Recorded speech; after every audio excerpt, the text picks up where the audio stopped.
Cricket world കപ്പിൽ ഇന്നത്തെ match മോനെ ഒരു രക്ഷയില്ല കേട്ടോ, ഒരു രക്ഷയില്ല. ഒരു കറക്റ്റ് സിനിമ, അങ്ങനത്തെ ത്രില്ലിങ്സ് ആണ്. കാരണം ആദ്യം ഒരു ടീം ഇത്ര റൺ എടുക്കുന്നു, 157 എടുക്കുന്നു, അത് ചേസ് ചെയ്തിട്ട് അഗൈൻ 157 ഔട്ട് ആവുന്നു, അത് കഴിഞ്ഞൊരു സൂപ്പർ ഓവർ ടൈ ആവുന്നു, അത് കഴിഞ്ഞ് പിന്നെയും സൂപ്പർ ഓവർ. എന്റെ മോനെ കുറെ മൊമെന്റ്സ് ക്രിയേറ്റ് ചെയ്തിട്ടുള്ള ഒരു പടം പോലത്തെ ഒരു മാച്ച് അങ്ങനെ വേണമെങ്കിൽ പറയാം. കാരണം വെച്ചാൽ വെടിക്കെട്ട് ബാറ്റിംഗ് ആയിരുന്നു. പ്രത്യേകിച്ച് എടുത്ത് പറയേണ്ട നമ്മുടെ റഹ്മാനുള്ള ഗുർബസിന്റെ മോനെ 84 റൺസ്, എനിക്കൊന്ന് 42 ബോൾ അങ്ങനെ എന്തോ. ഓഫ്, ഒരടിയോടെ അടിയായിരുന്നു. ആൻഡ് ആ ഒരു സൂപ്പർ ഓവർ തുടങ്ങിയപ്പോൾ തൊട്ട് ശരിക്കും നമ്മുടെ ഇന്ത്യയുടെ മാച്ചൊന്നും അല്ല ഇന്നത്തെ, പക്ഷെ എന്നാലും ഭയങ്കരമായിട്ടുള്ളൊരു ആ ഒരു ക്യൂരിയോസിറ്റി ഫാക്ടർ, പിന്നെ അതുപോലെ തന്നെ നമുക്കിങ്ങനെ കണ്ടുകൊണ്ടിരിക്കുമ്പോൾ എന്തായിരിക്കും ഇതിന്റെ ക്ലൈമാക്സ് എന്നുള്ളൊരു സംഭവം ഉണ്ടല്ലോ, ആ ഒരു ശരിക്കും ഒരു തിയേറ്ററിൽ ഇരുന്ന് കാണുന്നൊരു പടം കാണുന്നൊരു ഫീൽ. അങ്ങനെ ട്വിസ്റ്റ് ഇടയ്ക്കിടയ്ക്ക് സൂപ്പർ ഓവർ വരുന്ന സമയത്ത് പൊതുവെ അവിടെയൊക്കെ ചെറിയ ചെറിയ പാകപ്പിഴകളൊക്കെ ഉണ്ടാവാറുണ്ട്. അത് ഇന്നും ഒന്ന് രണ്ട് സ്ഥലത്ത് സംഭവിച്ചു. അതൊക്കെ തന്നെയാണ് മാച്ചിന്റെ റിസൾട്ട് ഇങ്ങനെ ആവാനുള്ള കാരണം മെയിനായിട്ട്. കാരണം മാച്ച് കണ്ടാൽ അറിയാം അതിൻ്റെ അകത്ത് അവർ ഗംഭീരമായിട്ട് കളിച്ചിട്ടുണ്ടായിരുന്ന രണ്ട് ടീമും. പക്ഷെ എടുത്തു പറയേണ്ട അഫ്ഗാനിസ്ഥാനാണ്. കാരണം സൂപ്പർ ഓവർ മാച്ചിൻ്റെ അകത്ത് രണ്ടാമത്തെ സൂപ്പർ ഓവറിൽ അഫ്ഗാനിസ്ഥാൻ തോറ്റെങ്കിലും ശരിക്ക് അവര് ഒരു ജയിച്ചതിന് തുല്യമായിട്ടായിരുന്നുള്ള ഒരു കളിയായിരുന്നു കേട്ടോ. കാരണം നമുക്കറിയാലോ, സൗത്ത് ആഫ്രിക്ക എന്ന് പറയുന്ന ഒരു വലിയ ടീമാണ്, ഗംഭീരമായിട്ട് കളിക്കുന്ന ടീമാണ്. ആൻഡ് അതിന്റെ കൂടെ നമ്മൾ അഫ്ഗാനിസ്ഥാൻ നമ്മുടെ ഏഷ്യയിലെ തന്നെ അത്യാവശ്യം നല്ലൊരു ടീമാണ്. പക്ഷെ അവർ ആ ഒരു നല്ല ടീമാണെന്ന് അവർ കാണിച്ചു തന്നൊരു മാച്ച് ആയിരുന്നു ഇന്നത്തെ. എടുത്തു പറയേണ്ട സെക്കൻഡ് സൂപ്പർ ഓവറാണ്. ഫസ്റ്റ് സൂപ്പർ ഓവർ അവിടെ മാറ്റി വെച്ചേക്കാണ്. ഫസ്റ്റ് സൂപ്പർ ഓവറിൽ ആ ഒരു സംഭവം അവിടെ കഴിഞ്ഞല്ലോ. പിന്നെ അത് കഴിഞ്ഞ് കഴിഞ്ഞാൽ പിന്നെ ഒരു ത്രില്ലില്ല.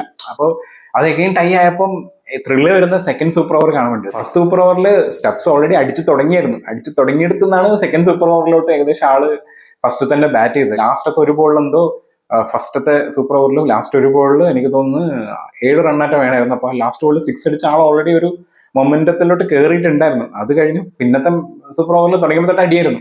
ആൻഡ് അപ്പുറത്താണെങ്കിൽ നമ്മുടെ ഗ്രേറ്റ് മില്ലർ ആണുള്ളത്. രണ്ടുപേരും കൂടി ഏകദേശം 23 റൺസ് എടുത്തിട്ട് അത് സംഭവമാക്കി കളഞ്ഞു അവിടെ. സെക്കൻഡ് സൂപ്പർ ഓവറിൽ ഫസ്റ്റ് അവർ ഇറക്കിയ ഒരു കോമ്പിനേഷൻ അത്ര ശരിയായില്ല. ചിലപ്പോൾ അതൊരു കാരണമാണ്. കാരണം ആദ്യം സ്കോർ അങ്ങനെ പോയില്ല. രണ്ട് ബോളായിട്ടും ഏകദേശം പോയി. ഫസ്റ്റ് ബോളിൽ കിട്ടിയില്ല, രണ്ടാമത്തെ ബോളിൽ ഔട്ടുമായി.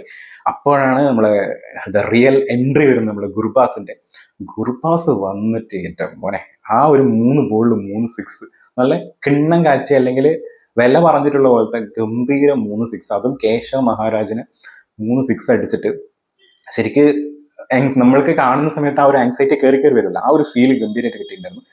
ആ ഒരു കയറ്റത്തിന്റെ ഇടയിൽ ശരിക്ക് അടുത്ത ബോളിൽ വൈഡ് ഓഫ് സ്റ്റമ്പിൽ ഒരു ബോൾ വന്നിട്ട് ആൾ ഏകദേശം അത് വൈഡായി മാറിയപ്പോൾ ശരിക്കും എനിക്ക് തോന്നുന്നു അവിടെ ഒരു മൊമെന്റം ചെറുതായിട്ടൊന്ന് ബ്രേക്ക് ആയ ഒരു ഫീൽ ഉണ്ടായിരുന്നു. കാരണം ഒരു ബോൾ നമ്മുടെ മിസ്സാവുന്ന സമയത്ത്, പ്രത്യേകിച്ച് അത്രയും ത്രില്ലിംഗ് ആയിട്ടുള്ള ഒരു മൊമെന്റിൽ, ഒരു ബോളിൽ ഇനി ജയിക്കാൻ 6 റൺ മതി എന്നുള്ളൊരു മൊമെന്റിൽ ഒരു വൈഡ് വന്നപ്പോൾ ചെറുതായിട്ടൊന്ന് മൊമെന്റ് ബ്രേക്ക് ആയോ എന്നൊരു ഡൗട്ട് ഉണ്ട് കേട്ടോ. അതാണ് ലാസ്റ്റ് ബോളിൽ.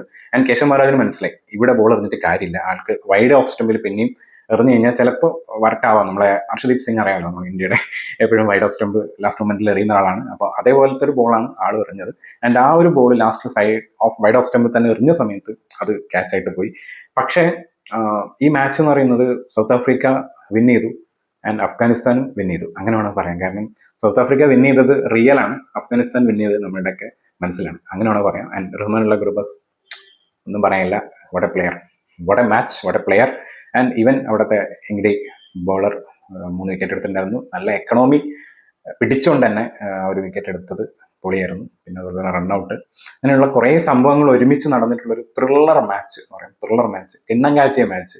ശരിക്കും ഈ മാച്ച് മിസ്സായിട്ടുണ്ടെങ്കിൽ ശരിക്കും ഇതായി പോയെന്നെ. കാരണം ഞാൻ ആക്ച്വലി മാച്ച് കാണണമെന്ന് വിചാരിച്ചിട്ട് ഓപ്പൺ ആക്കിയതല്ല. രാവിലെ ഇങ്ങനെ ജസ്റ്റ് നോക്കി ഇന്നത്തെ എന്തായിരിക്കും എന്നുള്ള മാച്ച്. അപ്പോഴാണ് ഇങ്ങനെ ഒരു മാച്ച് കാണുന്നതും അതിലോട്ട് പിന്നെ കയറി കഴിഞ്ഞ് വിട്ടിട്ട് പിന്നെ ഇറങ്ങാൻ പറ്റിയിട്ടില്ല.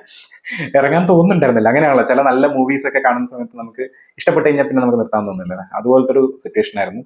എന്തായാലും ഇനിയും ഇതുപോലുള്ള സസ്പെൻസ് നിറഞ്ഞിട്ടുള്ള മാച്ച് പ്രതീക്ഷിക്കുന്നു. അപ്പൊ നിങ്ങൾ ഈ മാച്ച് കണ്ടിട്ടുണ്ടോ? കണ്ടവരുടെ എക്സ്പീരിയൻസ് ഒന്ന് ഷെയർ ചെയ്യുക. അപ്പൊ എന്തായാലും അടുത്ത നല്ലൊരു വീഡിയോ ആയിട്ട് വരാം.